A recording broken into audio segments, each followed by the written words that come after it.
Today we have the opportunity to interview a deaf business owner and creator. I'm going to let her introduce herself and we'll go through some questions together. So to start off, can you tell us about you and your business and anything you'd like to share?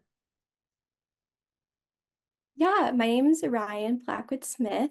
I am the CEO and founder of For the Deaf Girl. We are an accommodations and accessibility awareness brand. So we focus a lot on educating the hearing and deaf communities about deaf identities, about cultural awareness, as well as just bringing light to different inaccessible spaces here in the world we live in today. So I love educating both sides, whether it be hearing individuals interested in creating more safe, accessible, and inclusive spaces, as well as people who may just be starting out on their deaf identity journey. Awesome. What led you to start your business? I started my business back in 2022. I originally came to college in 2019, and I was hard of hearing from birth with fluctuating sensory neural hearing loss. So I was struggling with my own deaf identity, and through my college, I was able to be connected with an amazing deaf community, and they really just empowered me to explore what my deafness meant to me and what accommodations worked best. And it was a struggle, but I was so blessed to have so many people kind of congregate around me and help me explore that in a safe space. And then upon meeting others in the deaf community or others interested in joining the deaf community, they had a lot of anxiety and they were nervous about how they should identify as a deaf person, what resources and accommodations they were entitled to, how to ask for those. And I realized not everyone has had equal access to that information. And I wanted to share the exciting news with everyone that deafness is a wide, beautiful spectrum. And everyone explores that differently, and everyone has their own communication preferences, and that's a-okay. So I wanted to go more in depth with that and share it with a larger audience. And so we launched our blog in September 2022 for Deaf Awareness Month, and it kind of just blew up from there. And that was such a cool opportunity. And of course, I'm still learning more about myself and my deafness every single day and exploring that with others. That is so amazing. So you've talked about this a little bit, but we'd love to hear more. What products and or services do you offer to your patrons? For the deaf and hard of hearing communities, we have an online blog that spotlights the stories of deaf and hard of hearing women and their diverse experiences, as well as different free materials we like to put into the hands of deaf individuals and their families. We know that receiving a diagnosis of hearing loss, it can be intimidating, but there's so much more than just a diagnosis. Deafness is a culture, it has its own language and different accommodations that all deaf and hard of hearing people should be encouraged to seek out. And so we want to make sure those families and loved ones are supported in that and they are celebrated. It's so much more than that. So that's some of the services we offer. And then for the hearing community, we support small businesses and organizations looking to improve their customer loyalty through accessibility and inclusivity. This looks like templated accommodations, templated accessibility plans, as well as custom accessibility plans and cultural awareness trainings. That's so awesome. I think there's such a need in all of those areas, and I love how you're making those customized kind of accessibility plans. I think that's so amazing. What are the biggest challenges you face as a small business owner? I believe as a small business owner who's deaf or hard of hearing, I've struggled just to have access to the free resources. A lot of times there's amazing social gatherings where you can go and meet others in the small business community. And sometimes there's communication barriers because of loud environments or multiple speakers at a time. A lot of meetings that I attend that are free procurement meetings, I struggled to keep up with the presentations and the content as a deaf and hard of hearing individual, learning to use my right to accommodations and communicate with them ahead of time, just making sure I have equal access. I've also found just as a young small business owner, there's a lot to starting a business.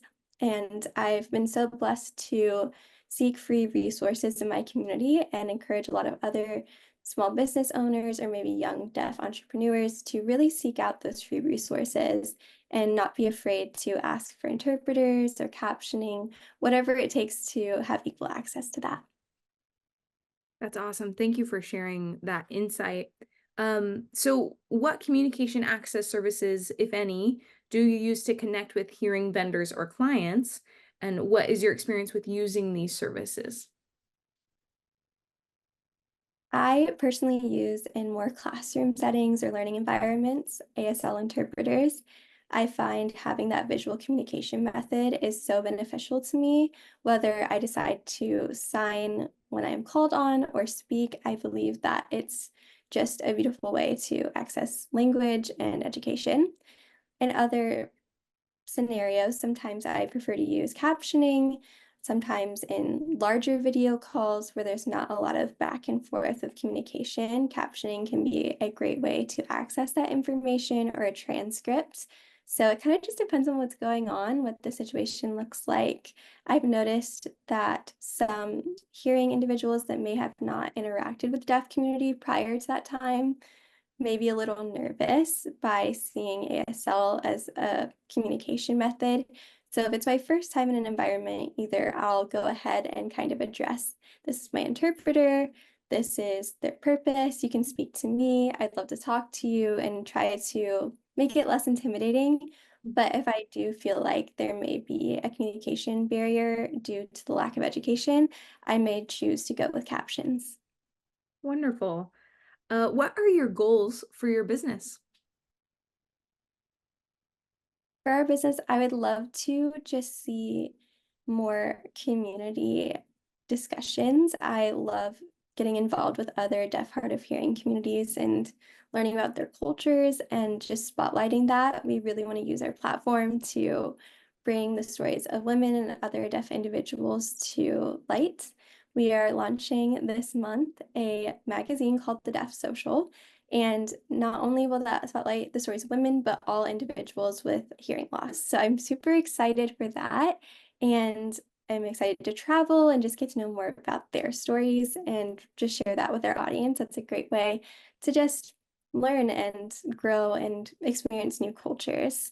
Another thing I'm super excited about is we're looking to expand our online shop. So we sell some goods and different merchandise. So I'd love to expand that and make it more of our personality and just share that with others, as well as connect with other small businesses and give them the opportunity to sell items through our shop. Very cool. I've explored your shop a little bit. It's absolutely amazing. So trendy, but so much advocacy happening in the middle of it. It's amazing. And I can't wait for that magazine to come out. I'm so excited for that. Thank you. So you've alluded to this a little bit, but how does your deaf experience impact being a business owner? For sure. I feel like in a way it brings such a beautiful perspective to a small business. I have had the great opportunities to go out and meet a lot of other business owners, and just seeing many different cultures and perspectives has really just benefited our local community. And I think for the accommodation side of things and just promoting inclusivity and awareness, I believe that having that deaf perspective has impacted my community. Getting to understand the needs of others through listening and just paying attention to people's communication preferences, their needs, and educating others on how to listen as well. It's about asking the right questions and getting involved in different activities. For me, it looks like sitting down with other small business owners and asking them what their goals are. Like, what are you looking for when creating a new business? And how do you want to include the deaf, hard of hearing, and disabled communities? And so having that extra point of view has really encouraged some of my fellow business owners here, as well as people across the world that I talk to online. So I think being deaf is such a cool experience because it brings light to different things that other people wouldn't think about originally. On the other hand, there is some discrimination. I've had experiences both in my educational journey as well as my vocational journey where I may not be treated fairly based on the assumption that I don't understand, or maybe my value as a person is not equal to theirs. And so it's been a little bit discouraging trying to navigate that. And at the same time, I just try to use that as learning curves and educating others on why deafness is a unique spectrum and everyone is on their own plane of that. And it's so exciting because I get to show the culture and the language that I use. And I think that's so beautiful. That's awesome. I specifically loved what you said. It's all about asking the right questions. I think that's just such a good perspective and such a good starting point for so many hearing individuals like me who, like you said, we don't necessarily know where to start, but we want to be a part of inclusion and all of those things. So that's amazing. So we talk about deaf gain a lot at DSU. Do you have any examples of how deaf gain has helped you be successful in your business? For sure. I believe that deaf gain plays a huge part of my business journey. I think it just captures the attention of a lot of people. This culture and this community is so enthralling, and I think people are starting to look to us. I think it's super cool that just having this base connection with other deaf and hard of hearing individuals allows us to have deeper connections. When I meet another deaf or hard of hearing person, it's like we've been best friends for years after 10 minutes. You have this deep, profound connection. And I think that can grow beyond just the business world. Just making connections in general is so good for us and making sure we're feeding that desire of, personal connections in everyday life. Also, it helps just with getting grants or different free resources from the government and the community. I plan on becoming certified for a women-owned minority business. That'd be really cool. And I encourage others who maybe identify as female and also be searching out for that minority-owned business. That's a really cool thing to have, and it attracts a lot of different companies that want to work with you as a small business owner. So it's kind of that fun deaf gain of we get to stand out and bring a new perspective to the field. That's amazing. What do you want hearing patrons to know about your business?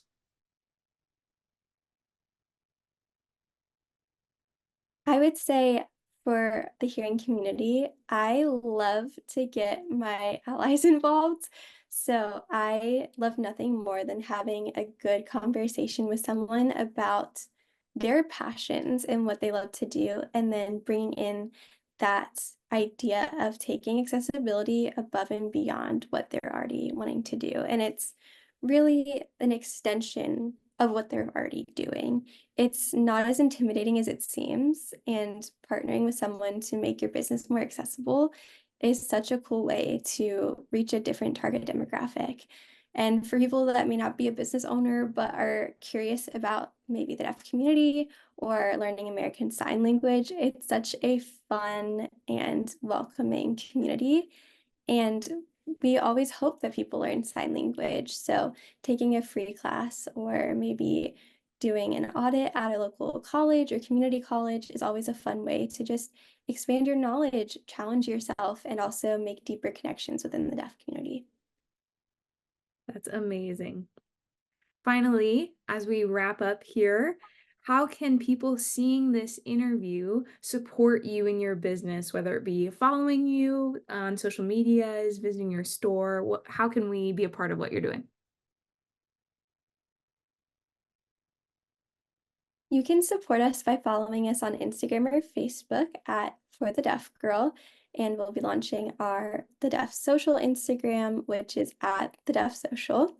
You can also support us through shopping online. We have some different merchandise, whether it be shirts, sweatshirts, stickers.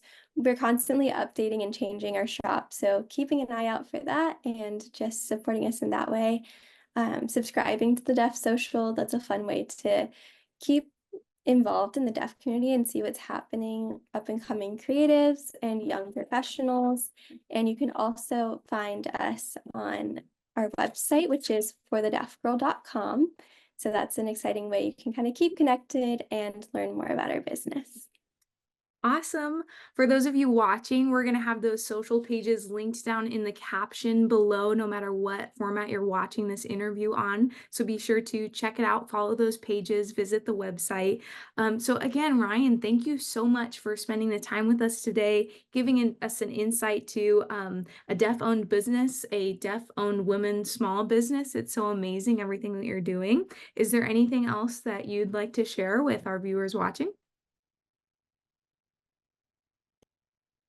If you are deaf or hard of hearing and watching this video, I just want you to know you are deaf enough.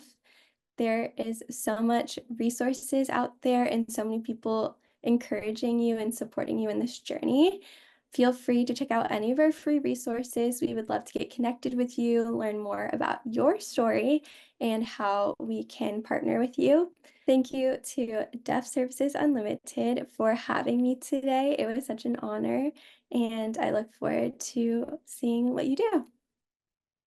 Awesome. Thank you everybody for watching and tuning in, and we'll catch you next time.